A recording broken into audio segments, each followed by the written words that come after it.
People misunderstand networking so much. I'm such a proponent of networking. Mhm. And I say to people, look, if you wanted to learn how to fish and you went to a group of fishermen, what are you going to talk about? You're going to talk about fishing and learn how to do it.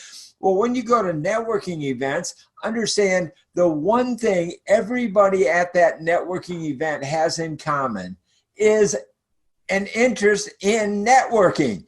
So talk to them about networking. You can Yes. talk to them about, hey, I met you at a networking group. I'm going to a new one. You want to come with me? That's how you start to build a relationship and build friendships in commerce. So you start with, what do you have in common? So that's one thing that's important to me. And we found that the networking events we put on with Meetup are the most successful ones. They're the biggest draws. So one question I have about you is, how can we help cross-pollinate groups through cross-group networking, so that you're not just talking to the choir all the time, but you're constantly bringing in new people and growing your group by introducing other like-minded groups and building friendships and commerce of people that have those things in common? My belief is a couple of ways. So number one, how we can more effectively support organizer groups in a way that is also not going to be overly costly for us to pursue. At one point, we built an organizer network, and the internal cost of that organizer network was $3 million.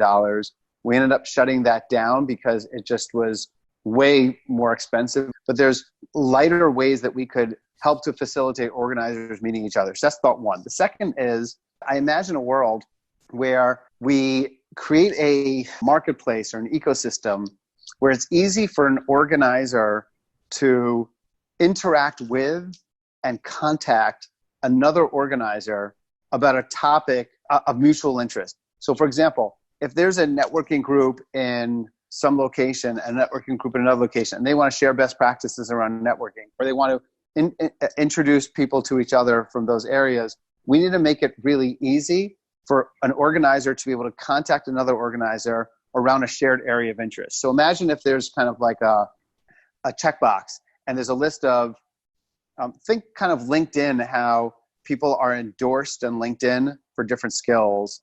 And there's a checkbox of different things that people say, this is something I'm interested in learning more about. This is something I'm interested in building relationships with people. And then we could then easily be a matching service where we say, here's the Uber group of people, everyone who's interested in broadcast, television, best practices, or whatever the case may be. But we need to create the list of topical areas of interest. This is a group of people who are really interested in sharing SEO best practices with each other. We need to create the list of topical areas, and then we just need to reach out to organizers and say, hey, do you want to be part of a larger group that's cross-location and only organizers allowed in this specific topic? And we can facilitate that. What are your thoughts about that? You can do so much with Zoom to connect people together. It's lightweight, it's global, it's fast, it's simple, and it's even mainstream. They even advertise it on radio here. It's just so pedestrian. So it's lightweight, easy to use. I was a huge fan of Anthony Bourdain. I love that whole gig of him going out and reporting on things. I've actually thought of becoming like a combination of the Anthony Bourdain of networking and who uses a nice positive evaluation. So just sharing ideas, what worked or what didn't. Do you think that it's better to create an idea sharing platform between organizers, again, only organizers allowed, or co-organizers or people maybe on the management group of the meetup team, an idea exchange type and / networking capability between organizers? That's one. And or creating a marketplace of different vendors and or services that we could provide to organizers to ultimately help them. So for example, like you could help a lot of organizers be better networkers.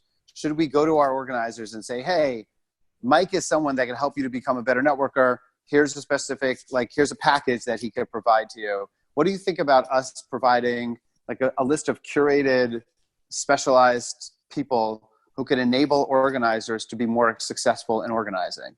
It's a proven successful model.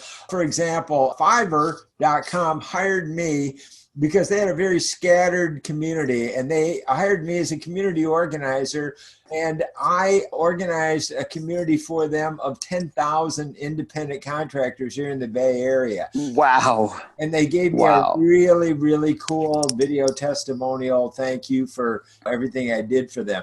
So there's a marketplace example. Google has a marketplace. So a lot of different companies have a marketplace. And now Fiverr, but now they have Fiverr Pro, and can become a vetted, rated provider and supporter. Because the problem is it's so difficult for entrepreneurs and small business owners to know what's real and what's not. What's not real. There's so much BS online today. It's crazy. Yeah. Would you be able to share the video with me that Fiverr had sent to you? Yeah. Okay, that's one. The second is I'd love to get a list, 2, 3, or 4 ways to help meetup organizers, ways in which you can help them. And then what I want to do is in figuring out how to create kind of an MVP services offering that we would include use from for the mastermind group around.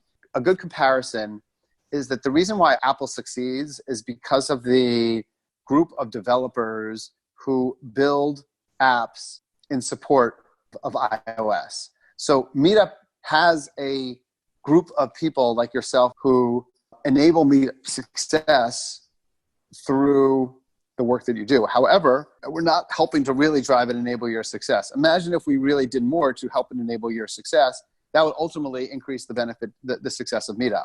I totally agree. I'm also a Google My Business partner. I'm a partner of Google for local events and how to use Meetup to promote your Google My Business. Amazing. Yeah. So if you could send me the list of here's the 3 things that I think I'm awesome in, and a lot of people will be interested. How to use Meetup to promote your events on Google. That's what the 2, 3, 4 different areas are, because then we could even make you available for webinars to organizers, and that could be lead gen to help you grow your business, and that could help Meetup. So I think there's a whole host of different things that we could do. Good. I can do that. I can also bring in Google experts into webinars as a Google partner. Man. Yeah. That's awesome. Exactly. So I can put on meetups and Zoom meetings. The other thing I will send you is, speaking of the gig economy, I'll send you a 60-second soundbite from my radio syndicator, because in the new economy, I started a radio show called New Money Radio.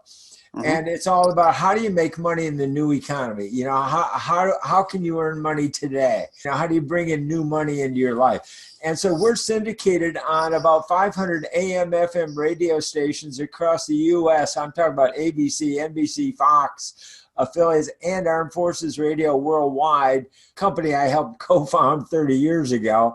And we have 9 radio broadcast studios at Broadway in San Francisco for podcasts, etc. I would love to see that. Soundbite about, and it's a video about where all the radio show is syndicated as well. So those are probably the top 3 things that I would stay focused on. Perfect. I love it. And listen, I think there's a great partnership ahead. You need to take people off of what they're doing at Meetup right now and put them onto this as a project, or else it won't get done. It can't be me running around talking to people. It needs to be like an owner of this, and to really run with it and make this a successful project. So as a spokesperson and a speaker, I travel all over the country for a company called Learning Annex, spoke all over. So I can also speak and be a PR spokesperson. I love it. And I love that you're wearing the t-shirt during our call. That's so cool. People see me as one guy, but inside I'm a 20-year-old guy who, I took one client from 0 to $200 million in sales, starting from scratch after he'd failed twice on his own, just by changing his elevator pitch. We changed the words, and it was a rocket. So I've been there, done that. I've been to the top of the mountain. I know how to get there, and I'm just a natural enthusiast. I just love what I do. I love it. You're the man.